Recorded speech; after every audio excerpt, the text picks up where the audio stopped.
So yeah, right now I'm in Singapore, specifically Chinatown, very specifically on the 31st floor of a large building in Chinatown. I've been here for about nearly 4 months now, working as a PT. So yeah, it's a nice place living in Singapore, and it's a well balanced place, and that's the reason I chose it. It seems to be playing out in the way that I'd hoped, which is good. So that's where I am geographically. And what do you mean by well balanced? What would be necessary for you to have that feeling of homeostasis or dynamic equilibrium? Well, it's interesting because the different places I've lived, to be brief, by lived I'd say more than 3 months, 3 months or more, is like America, where I stayed, and I spent some time in Greece and Thailand and Brazil and the Middle East, where I was for 2 years. So more recently, the places where I was living and working as a fully fledged adult, if you like, was in Brazil and the Middle East, and that's where I was fully responsible for my own, my own living and such. And I found that Brazil and the Middle East are, of course, very different in different ways, and each of them has their benefits. Obviously, like anywhere, and each of them has their downsides. And for a place like Brazil, it has a lot of natural beauty. It has a lot of culture, interesting cultural diversity. It has liberal attitudes, but it also has an edgy side of kind of crime and kind of unreliable network, government, and things like this. So if you want something done, Brazil is very difficult to get it done. It's not a very reliable place to live, but it's a very enjoyable place. So there's that side, which was the nice nature, the beaches and everything like that, but it's not necessarily somewhere I'd like to live for too long, unless I had a lot of money. Then we got the Middle East, which is, it was in my experience, specifically Qatar and Saudi Arabia, was more reliable by income. I had my income paid, my accommodation paid, it was tax-free, so I had more reliable income, but also there was less liberal options for life. You can't have the same sort of it's not the same as Brazil in that you can go to the beach, but it's not the same, and the nature is kind of limited. A lot of the nature is artificial with planted trees and things like that. So for me, it was two ends of the spectrum. The Middle East was very safe and reliable and a good source of income, but less enjoyable day-to-day life. And in Brazil, it was very tropical, people and place, but also unreliable and edgy. And, for me, I saw Singapore as a place where the two of those can kind of meet, because it's in Southeast Asia. It's obviously surrounded by countries like Thailand, Vietnam, the Philippines, and things like that, within a couple of hours away. But also being one of the top 5 business hubs in the world, it has a lot of money here, so there's the possibility of earnings. So the surroundings are nice. You cover the money side. The government is very good. The way the country is run is impressive. Possibly the best that I've seen in person. Just from the infrastructure, the public transport and things like this. These are all things that have become slightly more of a priority for me the older I've got. When I was younger, it's like, there's a beach, there's cheap beer, there's jiu-jitsu, it's fine. But as you try to live a day-to-day life over a period of time and you start trying to get more adult things done, then the infrastructure of a country and things becomes a bit more relevant. So for me, that's what I mean by balance. That Singapore has the balance of kind of civilized people, a somewhat tropical environment, while in a city with a good income, good food, and all of those things. So obviously nowhere is perfect, but Singapore does a good job of trying, basically.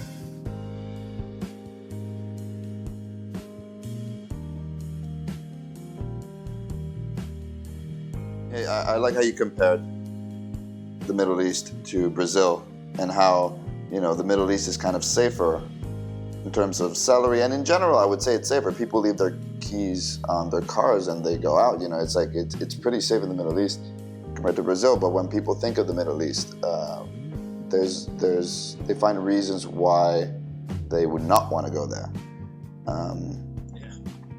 And at least in my experience, I was surprised.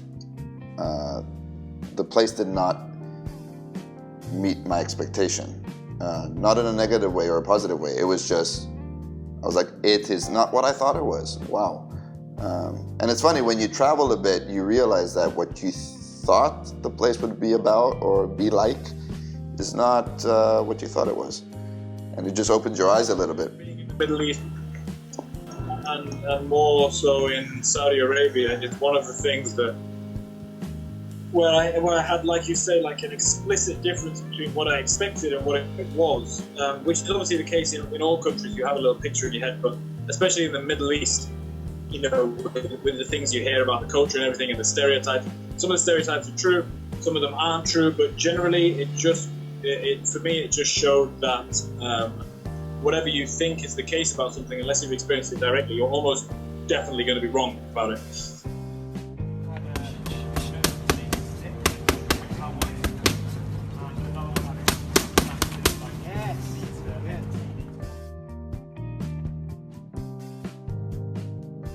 One of the things about Singapore that I've realized is that they really encourage this. It's almost as if it's necessary that you're the kind of person that's self-sufficient. You know, there's a lot of freelancers in Singapore, as opposed to the Middle East, where people go and they're sponsored, and you have a job that pays quite a bit of money. In Singapore, there's a potential to earn a decent income, but you need to be self-driven. Is that also the first time you've experienced that to that degree? Because I've noticed your attitude towards social media has changed. Your attitude towards getting things done has changed in Singapore compared to when I knew you in the Middle East. There's certain structures that are put in place in the Middle East that make it difficult in a different way. But it seems like, you know, you've definitely seem to like Singapore, and you're sort of committed to making it happen there, making it work. Yeah, I think it's easier, like you say, in some places. For example, in the Middle East, it's easier to be complacent when you have a job that's salaried and your accommodation is paid and all of those things. Whereas in Singapore, as far as my situation is concerned, I had to, pay for myself to come here. I had to pay for my first however long living expenses myself, and then I had to, with the help of the gym, kind of develop my own client base. And I knew that would be the case. So for me, it was a payoff between the desire to live here and the fact that it's going to be more difficult. It's just like anywhere in the world. You know, if you want to work in a place that's seen as an ideal place to work, then you're going to have to put in more of the work yourself. Nobody's going to pay for you to go to Singapore, to Hong Kong, to Milan, to California, and pay for you to stay there, all expenses paid, unless you're the very best at doing something, because of the amount of people who want to live there. Singapore is a very desirable place to live for a lot of people in Asia and the wider world. So I knew beforehand that I'd have to, for want of a better term, get my act together when I came here, and it worked out well. You know, I didn't really have a problem doing it in the end. I just knew that it would be, there'd be a little bit more work involved in getting it all up and running, and so far it's gone well. So. Yeah, getting your act together, that's a nice way of putting it, because I feel like older generations were kind of forced to get their act together earlier. And some people never get their act together, and the outcome of that is. Have you done the Jordan Peterson Future Authorship Program? Yes, I did it. I didn't entirely finish it, but I did the majority of it. And interestingly, though, it kind of had the effect that I wanted it to have before I finished it, because when I began it, I didn't quite have a strong vision of what I wanted to get done within a certain amount of time.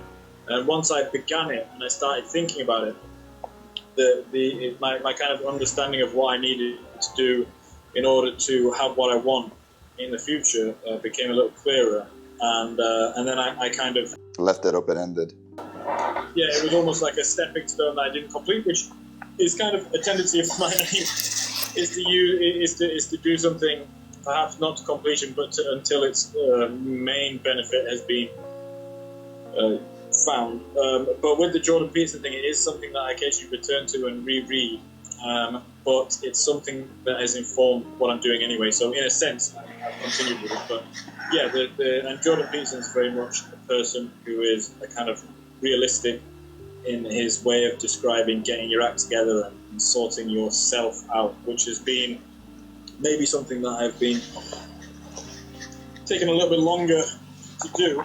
But as with everything else, I find with myself, I take longer than average, but I tend, in the end, to have done it better than average as well. So for me, getting my act together might have taken 10 years longer than somebody else, but it also means that with any luck, my act will be more together than somebody else would have done in a couple of years. But that's yet to be proven.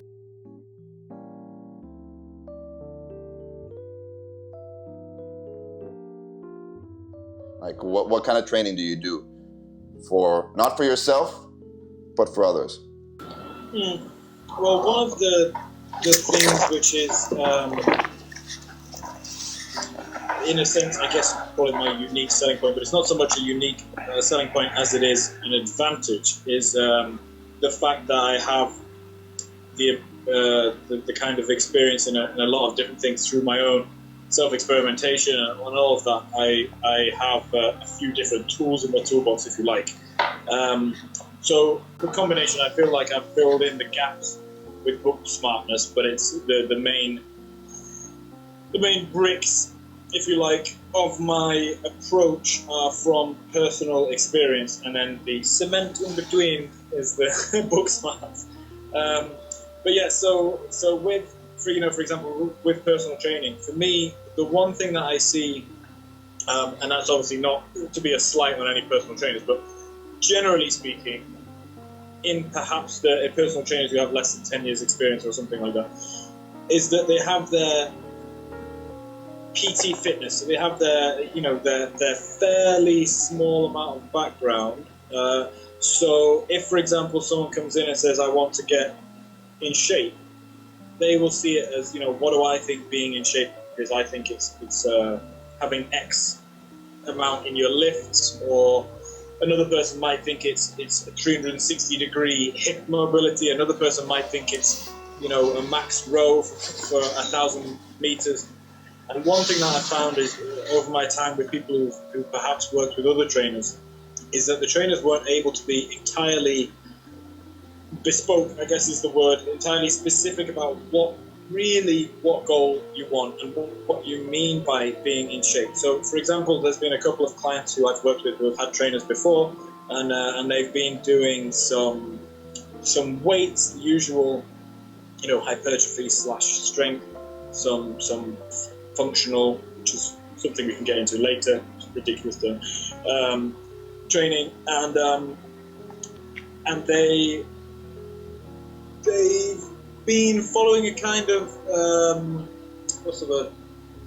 a very generalized approach. And then I've said, what are your goals? And they say, okay, I want to be in shape. And I said, what do you mean by that? Do you want to be physically stronger? You want to look better? You want all of these things? Obviously, a lot of people want a lot of things, but then you can be more specific. Okay, actually, I want to be able to move better. I want to be able to do pull-ups.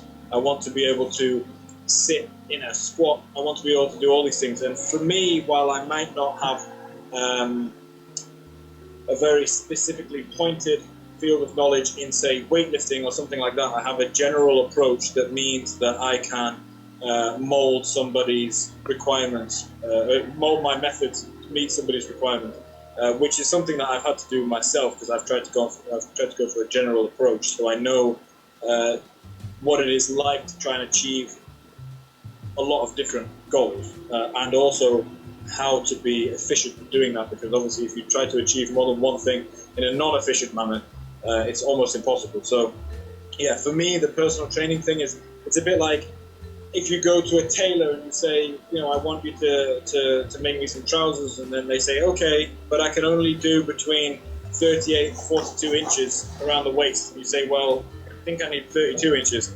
And they kind of put something together that's the best they can do. And I think having a better option, a wider range of things, means that you can actually give somebody what they really want, as opposed to what you think what you think they should have.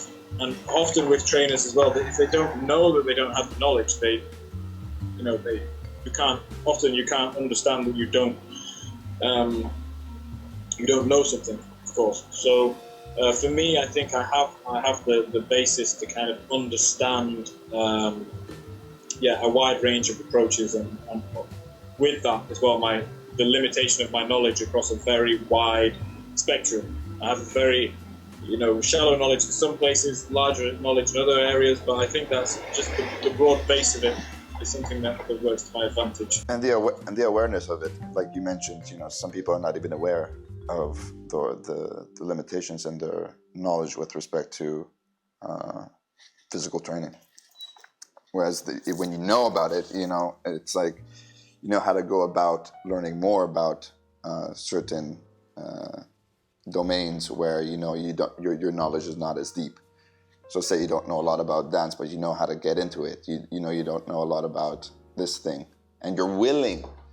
That's another thing. You need to be willing to learn, because learning is, I feel, it's often a painful process. Exactly.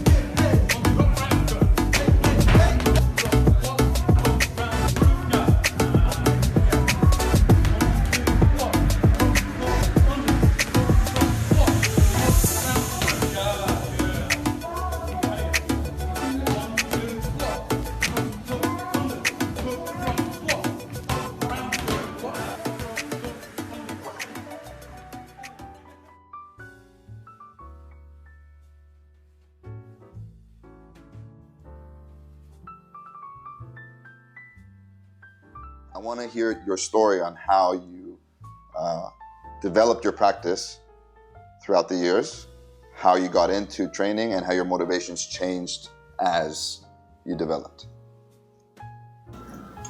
Yeah, so as far as, I suppose, my initial kind of background psychologically in training, it comes from a couple of different places. Interestingly, as far as my kind of like memories of the things I could say influenced my attitude towards training and things before I'd started, when I was younger, I always liked martial arts movies. That's, a lot of people say, you hear a lot of fighters say that it was Bruce Lee or something like that got them into martial arts. For me, it was, amongst other films, 80s kind of fight films, but mainly people like Jackie Chan and things like that. I always thought martial arts were cool.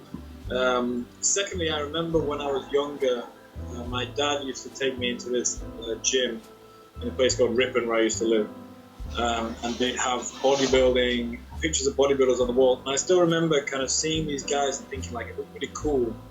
They were super like muscular, and I kind of understood that it was a possibility. These two different influences, and as I got older, also my dad had done judo when he was younger to a competitive level, and his dad, my granddad, had done jiu-jitsu as well to like a competitive instructional level, Japanese jiu-jitsu. So I had that kind of background with the stories my dad would tell and everything like that. Although I never directly trained with my dad, aside from him showing me judo throws in the kitchen after a bottle of wine. But that sort of thing had a kind of background, like a kind of fermentation process, if you like, in the background of just slowly building up this attitude I had towards training. When I was 14 or so, 15, I started joining, I think about 14, I started joining a couple of my friends going to lift weights and stuff. And when I was 15 or 16, I was doing it, 3 or 4 times a week. And it was at that point a kind of, the bodybuilding style of reps and sets and then a bit of cardio. And I personally liked doing stretching and things like that. So I had a kind of almost 80s, 90s kind of training regime of doing weights for bodybuilding, essentially. But a quick question. At that age, you're talking about age 15, 16? Or older?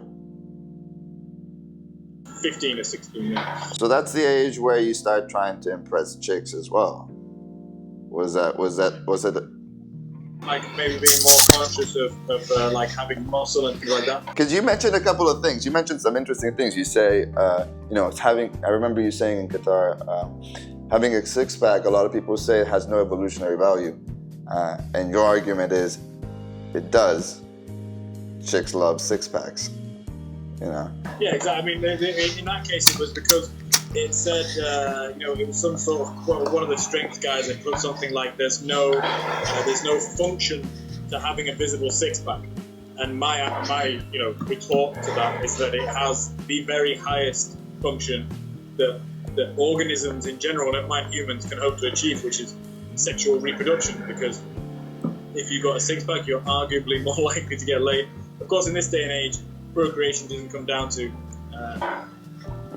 things like that. But the point is that having a visible six-pack, anything that is attractive is attractive for a reason. I mean, nothing is without a function. That's another thing which we could get onto later, is that the idea of functional training and non-functional training is nonsense from a language point of view and from a functional point of view. But back to the original question of how I got into training. I've been doing some weights training. This is when I was 15 or 16. But perhaps more interestingly, when I was at school, from the age, I always used to like what they generally call roughhousing, like play fighting with people, and sometimes more serious fighting with people at school. And it was generally like, I used to like a rough and tumble at school, and I used to go home with grass stains all over my shirt, that sort of thing. And to the point when me and one or two of my friends used to, like, at lunchtime, we'd spend our time trying to fight each other, grapple each other, and engage to give up. We didn't know that jiu-jitsu was a thing at the time. And it got to the point where it was just me and one other guy who used to do it, and people even used to watch when we used to play fight. And at this point, I was probably 13 or 14. And it was before I started training weights, so maybe 13.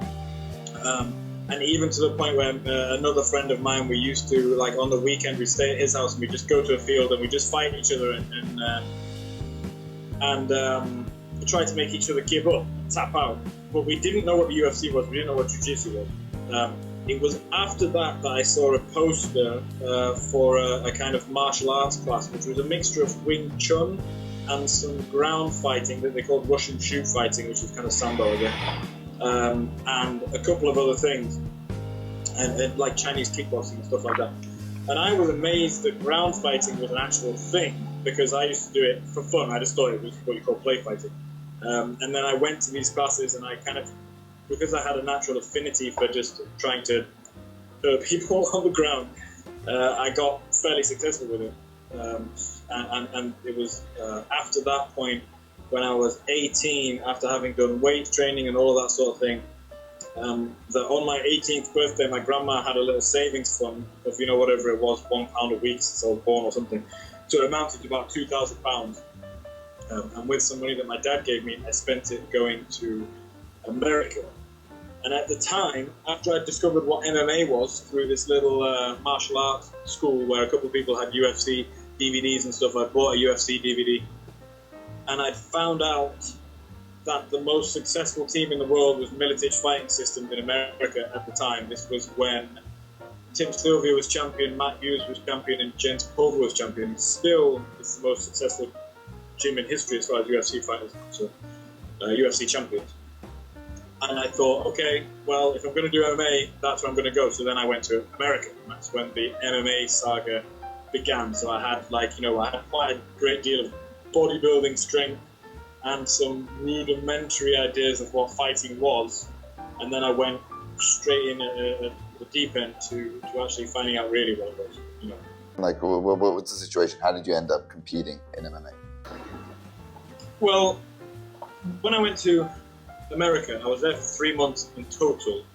And in the final 2 months, I competed 4 times in cage. And the rules were pro MMA rules, basically, with elbows and stuff to the head on the floor, ground and pound, and all of that. Full contact, no protection, really, just the usual 4-ounce gloves. So it was only after a month and a half of MMA training that I had my first fight, and then had them after that. And the way it was run was basically a kind of turn up and be matched on the day system that they had in America, in Iowa, at this local place that was half strip club, half MMA fighting on Thursdays.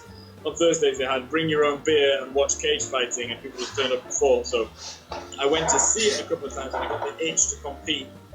And I went and signed up. I won my first 3 fights and then lost the 4th one by decision. So I had the 4 fights. I personally was doing it simply because I wanted to do it at the time, and I didn't have any process to it. I was just training a bit. I was turning up to fights. I was even drinking the night before. It became a kind of ritual to go to the bar the night before and have a few beers, kind of relax, which is obviously ridiculous. And I feel that was doing it in that sense the wrong way of not preparing for each individual fight and things like that is what taught me the value of doing it the right way. And I never really had any ideas about getting into the UFC or anything like that. I didn't really feel that it was at any point was something that I was really trying to do. I was fighting because I enjoyed it, first of all, also because it was cool. And when I came back from the States, I moved to Leeds in England, and then I found an MMA gym there. And I started training there and also helping to coach part-time. And then had a few more fights and so on. But again, I was just fighting for fun, or if I took a fight, I just fancied doing it. It wasn't really a career path so much for me, which is why it's kind of been easy for me to stop fighting and think, oh, maybe I'll fight again, for fun. But the main thing that I wanted to do after leaving the States was coach anyway. I found coaching and teaching and helping other people with their fights to be more something that suited me than actual competition. So the competition was really basically for fun, essentially. Yeah, that you answered a question that I've been trying to find an answer to for quite some time, which is like, what kind of person chooses to pursue MMA as a career path, And it's like, it must feel like a calling. It must be like, yeah, dude, this is made for me. I love this, because there is no other reason you could do that. And this, you mentioned that you felt that with coaching, and some people, it's like, if you find something that pulls you towards it, it's good, but it's really bizarre to think that you would want to do that for a living. For anybody who MMA is not a calling, they might look at it and be like, dude, man, like, what are you thinking? I understand training for it, but doing it and making your money through it it just makes me feel uncomfortable. It's like, I would not fucking do that. I think there's different people have different motivations for getting into fighting and combat sports. Like, I remember, I think it was Tito Ortiz basically said nobody gets into fighting who isn't fucked up, which I don't think is really true. Sometimes it's due to a lack of options, like it is, for example, in some Thai boxing coaches, kids fight for food, for money for their families because it was due to a lack of options. In, let's say, the modern MMA scene of America and England and things like that, I think it's much more due to a kind of vision of how it's something that's out of the ordinary. And even if you left school at a young age, or you were born poor, or any of these things, you can go to the gym 5 or 6 days a week, and you can train, and if you stick at it, you will get good, and then you can fight. So I think for a lot of people, there's different. Everybody has a different motivation for doing something. I don't think it's possible to reduce down somebody's motivation for wanting to be an MMA fighter at a competitive level to a single thing. Some people it's because of psychological insecurity. Some people it's because of ego. Those people don't tend to last long. But some people it's due to the fact that they want to be an athlete. Maybe they like the lifestyle. Or some people compete and don't really like competing, and yet they're really good at it. Like Georges St. Pierre is somebody who isn't a particularly violent person. He's not, he doesn't have a kind of crazy streak. Obvious, but he likes the martial arts side of it and the competitive side of it, and different people have said, have given different motivations for it. So for me, it's interesting to just see, but it's something that perhaps, well, definitely can't be tidily explained is the motivation for it. You could put it down to an evolutionary thing that people are born to compete or something like that. But really, everybody has fighting in their blood, because if they didn't, they wouldn't have made it however many billions of years of evolution if they didn't have some sort of competitive spirit. So I don't think it's necessarily a single thing that causes people to be fighters, but it's definitely not an easy path. And maybe that's why some people do it, because it's difficult and most people can't do it. They want to be one of the people who can. And that's just... for me, I always thought with fighting, I didn't necessarily enjoy the process at the time, but I liked the idea of it, and also I liked being in, I liked training, and I liked the fact that it's a life out of the ordinary, which is something that's somewhat of a theme in my life. And there's, I think, different people have completely different reasons for wanting to be fighters, basically.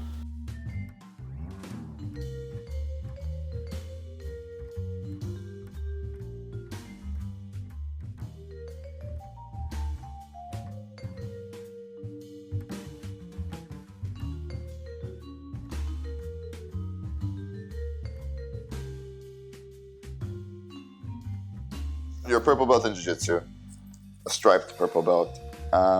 At no point in this story have you mentioned the beginning of your jiu-jitsu journey. You kind of like did the rough and tumble thing in school, then you found out about this Russian shoot wrestling, shoot boxing, like sambo, and then from there you slowly eventually went to the US and you did MMA. Did you start jiu-jitsu during this period, or was it after you came back and you went to Leeds and you started at this gym in Leeds that you started pursuing jiu-jitsu? Yeah, so with jiu-jitsu, generally, it depends really what you mean by it. In a traditional gi sense, yeah, it hasn't been the majority of my grappling career, and this is one of the things that with jiu-jitsu in the States, it was all no gi. I never put on a gi. I didn't wear a gi for the first 5 or 6 years of training. 6 years, I think. I think the first time I did Brazilian jiu-jitsu in a gi would have been 4 years ago or 5 years ago, but I'd already done no gi for a time, so I got a blue belt fairly quickly. It was 7 months, maybe 6 months, because I've been training a lot in the no gi. I could beat people in the gi fairly easily, but the actual gi chokes and all of that sort of thing became a completely different thing, and it was something that I didn't actually like for a while. I did gi jiu-jitsu with my coach Mabzi Alam. Tioginho is his Brazilian name. He is now black belt under Vinicius Amaral for game fight. He's the person who gave me my blue and purple belt. And I now have got to the point where Brazilian jiu-jitsu in the gi is something that when I'm rolling, I'm a bit better. I perform a bit better in the gi than I do without the gi now, which was the opposite. Simply because I spent more time in the gi, and also because of the kind of the gym I trained at in Leeds, Game Fight, is predominantly a Brazilian Jiu-Jitsu gi place. We have no gi and some striking and stuff like that. So I trained the striking separately in boxing and Thai boxing gyms, and a little bit in the MMA gym, and then I trained Brazilian Jiu-Jitsu with the team there. And further, I also went to Brazil to train. And one of the first times I trained full-time in the gi, more than 2 or 3 times a week, was at Checkmate. Because again, I'd thought, okay, what's the best gym I could possibly go to? And gone to it with limited experience. So one of the first times I ever experienced a spider guard was in Brazil in my gi, and it was quite a kind of eye-opening experience. And that's when I realised that okay, this is something that I'm not very good at the moment. But now the gi is kind of, I've learned how to use it a little bit better, and my kind of approach with jiu-jitsu has changed, but it goes back and forth for me very much so, especially with the mixed martial arts side. As far as wrestling is concerned, wrestling has always been something that it's been consistently my least adept skill base. But Brazilian Jiu-Jitsu in the gi, no gi, submission grappling if you like, and Thai boxing / boxing have kind of taken turns being my favourite or most adept skill base over time. So yeah, with the Jiu-Jitsu side, as you say, I have the purple belt, 4 stripes. Ah, nice. Stefan Zoll in Saudi Arabia, where I was instructing Brazilian Jiu-Jitsu. So yeah, it's been a slow process, and over the time of training, one thing that's been a consistent inconsistency has been the fact that I've had to have time off training for a number of reasons. So it's been a very much up and down thing for me, and at the moment, as far as Jiu-Jitsu is concerned, it's in a lull because I haven't been able to train recently, and I've been focusing a little bit more on the striking side and other aspects of my physical training. But Jiu-Jitsu is something that I consider maybe as my main base. If somebody were to throw me in an MMA fight tomorrow, if I had a chance of winning, I'd say it would be probably by submission, but also possibly by some sort of striking as well. But really, deep down, I think I'm still a grappler. It's interesting how MMA kind of teaches you how to juggle all these martial arts as opposed to just focusing on one. Yeah, it's like Bruce Lee said, you have to be too good at punching for a judo guy, you have to be too good at kicking for a boxing guy, you have to be too good at throwing for a karate guy. And that's how I feel. If somebody were to say to me, okay, this guy, he has boxing, you're gonna take him down and choke him out. If he's a jiu-jitsu guy, you're gonna stay and keep him stood up and get a knee in. This is one of those things that I think is important, not just in the martial arts, but in the physical side generally. Is that okay? Maybe you're a marathon runner, but I can squat more than you. Maybe you're a power lifter, but I can run further than you. It's something that I like having that kind of wide base of options. And you can specialize at any point. It's just nice to have a nice, base. Yeah, that's another subject that we could quickly touch upon, which is like, it's nice to feel like you're good at something. You're really, really good at something, and you focus on it, and you become somewhat of a specialist. There's always someone better than you, but you become somewhat of a specialist. Then there's the other option of, kind of having multiple projects, and you're kind of focusing on one for a while putting everything else on maintenance, focusing on something else for a while, putting everything else on maintenance, so on and so forth. You won't get as deep into the subject as a specialist would, but you have more options. Why have more options? I mean, I'm just going to play the devil's advocate here and be like, why is it better to have more options and not have less options? It's like, just makes your life easier to have less options, and maybe more enjoyable, and being a craftsman and focusing on one thing and being so good at that one thing.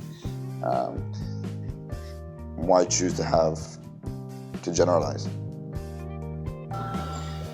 Well, I suppose, I often like to think of things in a kind of, again, general or wider viewpoint. And if you look at it,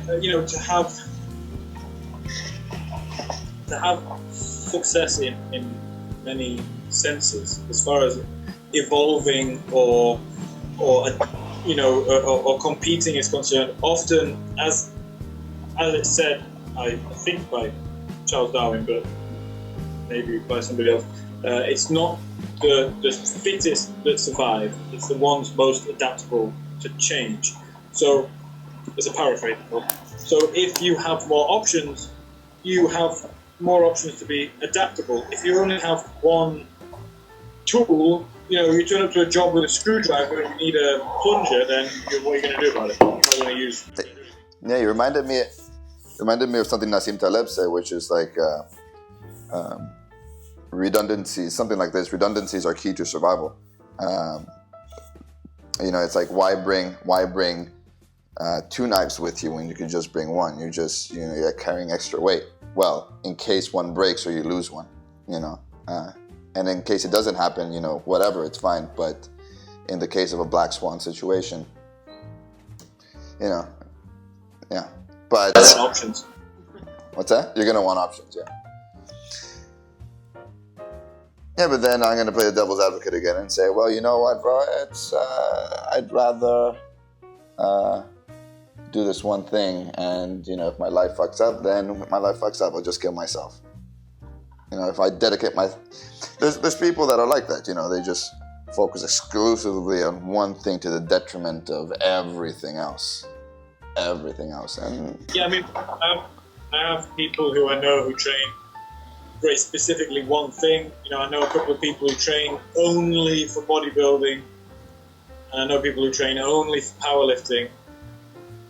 And for example, this is obviously there's some powerlifters that who obviously they're physical specimens, and it's not taking anything away from them. But simply for my what my goals are, they just want to be strong motherfuckers, which is fine. There's nothing wrong with that. But also, I like to be strong to a degree, and mobile to a degree, and flexible to a degree, and quick to a degree. And obviously, as you say, I'm never going to be either of those things to a maximum degree. But if you're good, let's say we have 5 attributes, roughly, you've generally speaking, you might have strength, you might have flexibility, you might have anything, agility. While somebody, say a powerlifter, will have more strength than me, chances are I could sprint faster or hang better or squat lower or, walk for longer without getting out of breath. I've been around powerlifters, not to mention names, who couldn't, walk down a slight incline on some grass and had to walk the long way around because they couldn't, I don't know what it was, they could only, they're very good if their feet are parallel and they're entirely on the floor, and then they have a very centered symmetrical weight on their back, they can lift a lot. But if you change the angle a little bit, to jog and jump over a fence, they probably die. It's not taking anything away from them. I find it admirable. Like a lot of it, like the strongman and the powerlifting stuff. Like I think it's awesome. But as you say, when as Ido Portal says, when you specialize, you pay a price. It's just one of those things. I feel that having a general approach suits my personality more. And I think some people having a specialized approach suits their personality more. It suits their goals more. So again, it's not necessarily right and wrong, but it's just the way it works. You mentioned it's like you like having using a broad lens, a wide perspective in general. Some people like to be very, tunnel vision and focus on one thing. And it's different people, different personalities, and yeah, it's also interesting because I think in this interview, I'm also going to interview people that are like specialist hand balancers. They that's all they fucking do. And it's just, if it acts as a resource, it's like then you could look at these interviews and be like, okay, this guy's way of seeing things resonates a lot more with me. What is this guy doing? Oh, this guy has this kind of personality. He's in Singapore. He traveled. He's da da da da da da da da. It's like I want people that look at these interviews to see as, okay, this is a path towards making it as a movement coach. Or they'll see somebody else and be like, okay, this is a path. And you see multiple paths and you see which one resonates with you. And that's why it's also good to hear people's stories and some of the nitty-gritty stuff, the obstacles you had to face in each country you were living in, or in each company you were working for in those countries. You know, it's like, because it's something I think I would have found a lot of value in when making my decisions on where to live and what to do, what I want to do. So let's bring this interview to a halt slowly. I'm going to ask you to maybe give a piece of advice, maybe like actionable, practical advice to anybody that's listening to this. It might be with regards to earning a living, acting as a movement coach or a strength and conditioning coach or whatever, or it might be with regards to one's practice, or both, whatever you want. I mean, for me, the main thing that I would say that I could give people advice on from my own personal experience and approach and philosophy is thinking. And I don't mean this in a thinking outside the box kind of way, because I hate that phrase anyway, but to think of in a more philosophical way about training. Why are you doing it? Not just what are you doing and how are you doing it. I think for me, it's something that it's one of the causes of side culture. For example, with CrossFit, which is more concerned with what and how as opposed to why. And I think with a lot of things, as when we mentioned with the Tim Ferriss thing, there's the 3 whys, like why are you doing something? I'm doing it because of this. Why is that the case? Why is that the case? And if you can't give 3 whys as to doing something, then you probably shouldn't be doing it. And with me, I find that a lot of people are doing things, especially as trainers and as trainees, of they're more worried about the what, you know, I should be squatting, I should be running, I should be whatever, and how I should be squatting this many reps and this many times, as opposed to why. Do you want to just be good at squatting? Are you squatting to be strong for something? If you're an MMA fighter, your reasons for squatting are different from if you're a powerlifter or if you're a runner, and you should really be thinking of the why about a lot of things, generally in life, but also in training. And if you can't answer a good, solid why as to your reasons for doing something, there's a good chance you either need to figure out what the why is, or do something that you can find a why for. I see a lot of people, they're in the gym and they have with trainers who it's a little bit easier to see with. They'll have a client who probably doesn't need to be doing the strange exercise they're doing. They probably need something more general, and again, it comes down to having a broad range of knowledge to apply something. But a lot of people don't ask why they do things. They ask how to do something or what to do, but they don't necessarily think of whether they should be doing it, whether they should be doing it, or never mind why to do it. And that's one thing that I would say to advise people is to think a little bit better. And with a very simple step back from everything, you can understand something so much better than sticking your head in something and getting caught up with the way everybody thinks they should be doing it. It's just a slight change in perception and perspective. Like with somebody like Ido Portal, he has just a different philosophical perspective, and that's changed entirely his approach, and it's formed a counter culture, if you like. But for me, that's very much a thing, is that you shouldn't let go of the philosophy in anything. You should really keep the philosophy in training and not just get carried away with training for the sake of training or being strong for the sake of being strong and not knowing why you're doing it. As far as how that works practically is concerned, it's if you spend the time thinking of why you should be doing something and you're aware of why you're doing it, it's going to be a million times easier to do it. Because I can't remember the person who said the quote. In fact, it was Nietzsche, Friedrich Nietzsche, who said, "A man who has a why can bear almost any how." If you know why you're doing a training program, you're going to do it. If you know that the why is something you need. If you're a fighter and you know the reason you need to do your squats is because you're going to have force production, you're going to have injury prevention, whatever, you're going to do it. If somebody just says, "I'm good at squatting, I like squatting, I think you should be good at squatting too," then you kind of, maybe you'll do it, maybe you won't do it, and one of these days, the fact that you didn't think about it will catch up with you. And that's everything in life, really, for me, is like that. And as far as, again, the practical sides is, if you think, okay, I want to be a coach, you only want to be a coach because your brother was a coach, or you only want to be a coach because some guy you think is cool is a coach, and you never really sat on your own and said, why do I want to be a coach? Do I want to be a coach because I think it's easy? Because it's not? Do I want to be a coach because I think I'm going to be rich? Because you're not? If you have a strong why, for me, it's about, there's many reasons, too many to go into, but I have a varying, reasons for why I do a lot of things. And a lot of the time I forget to apply this rule to myself, and I think, why am I actually doing this? And then when you can't answer the question, it's time to either, again, find the answer or stop doing it. So my practical advice is to think a bit more about what you're doing, essentially, in anything, but especially in training, which is more relevant to this discussion. But yeah, for sure, just kind of applying a more questioning mindset to things.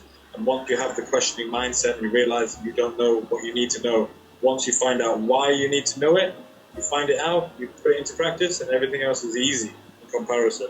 If you don't go through that phase of kind of philosophizing about your motivations, then in my opinion you'll have limited success. One of the first times I explicitly questioned why I do jiu-jitsu, for example, or why I'm trying to be a good martial artist, this is an entirely different conversation altogether, but when I was in the peak stages of an ayahuasca trip, was the only time when it came really apparent to me that I should be asking why, because I've spent so long doing it. I mean, I spent so much effort, I've broken bones, I've spent money, I've spent time, I've avoided having a normal job so that I can do these things. And it occurred to me, the need to ask the question occurred, which is why? What are your motivations for doing it? What's the reason for doing it? And I realized that there's two sides. There's what you can see as the good reasons and what you can see as the bad reasons. And I guess the good reasons are the self-development, the fact that it makes you a stronger person, and the fact that it makes you more adaptable and all of those things. And the bad reasons for doing something, which you might put into the kind of egotistical reasons for doing it. And generally, egotistical, superficial reasons will only carry you so far. So while you don't necessarily need to take a load of drugs in the jungle to to get to the stage of wondering why you're doing something, it's good to shortcut it and go straight to the actually just asking yourself, which you can obviously do instantly, but just thinking, like, being honest with yourself, which is obviously difficult, and again, being honest with yourself will get you through a lot of shit in life, not just training. So if you're honest as to your motivations, like if you want to be a bodybuilder and you think, I just want to look good because I think looking good is good, then why not? And it comes back to the idea as well, which is something that I wanted to say, I alluded to earlier, about the idea of function.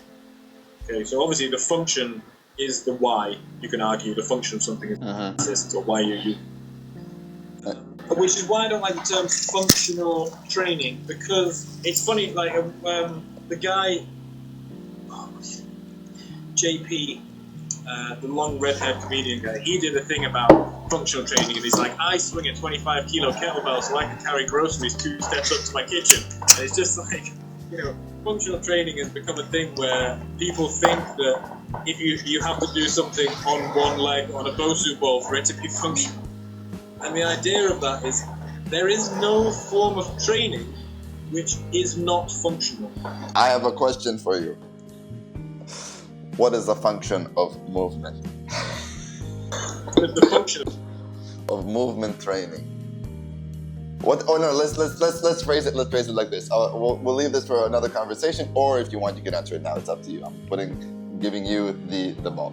But the question is, what is the function of a movement practice?